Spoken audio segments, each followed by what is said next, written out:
mentioned the topic of greed, which I think is pretty fundamental to this whole issue. And I want to sort of refer to it as a pull factor in mining. We need to bear in mind that it's not the Indians and the Chinese and the Japanese who are using our resources, it's us. We're the ones who are buying the goods that they're making, and it's our consumerist society that is forcing that demand. Us and America and Europe and pretty much everywhere else in the world, except of course Africa.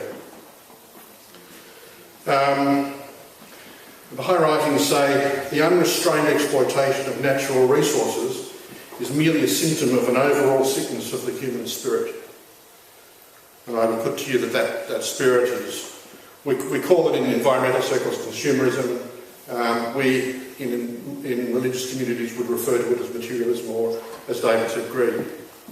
And material development must serve not only the body, but the mind and the spirit as well.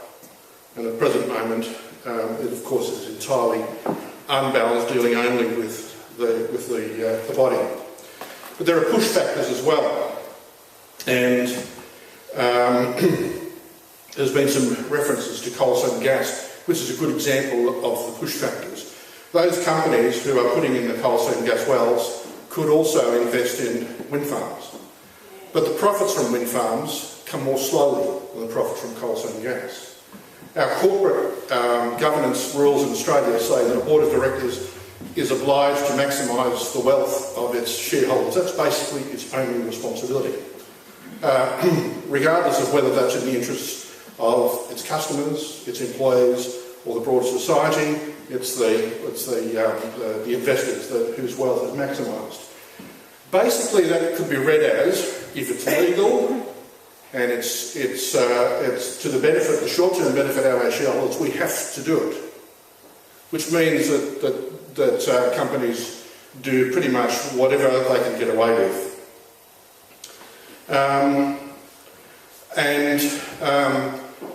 David also referred to economic models. Again, I just want to go back to the Baha'i writings. Society must develop new economic models. Such economic systems will be strongly altruistic and cooperative in nature. They will provide meaningful employment and will help to eradicate poverty in the world. So they're not going to be based on the magic market. That's a term I use to refer to our view that the markets will solve anything.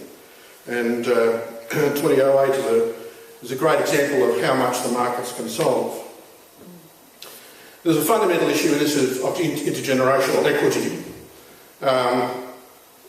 There is a strong body of opinion which suggests that we have already reached the peak extraction rates of oil.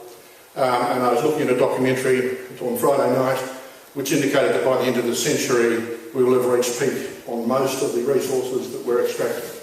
That's within the lifetime of my grandchildren.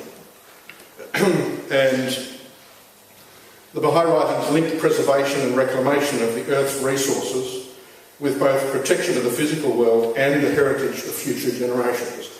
The two are entirely indivisible.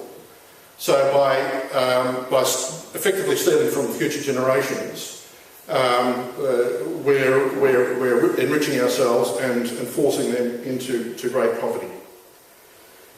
I just want to finish this last point and say that we can't do this in isolation. Australia by itself can't achieve any real resolution of this because these issues are now very much global issues. And until we see a change in the nature of world governance, there will not be any possibility of achieving fundamental change in these matters in Australia.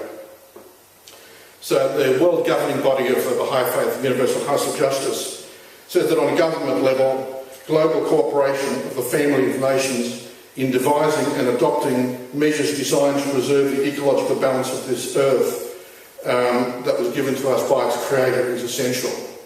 And I would suggest that the only means that can be done is by recognising the oneness of humanity and the fact that we are,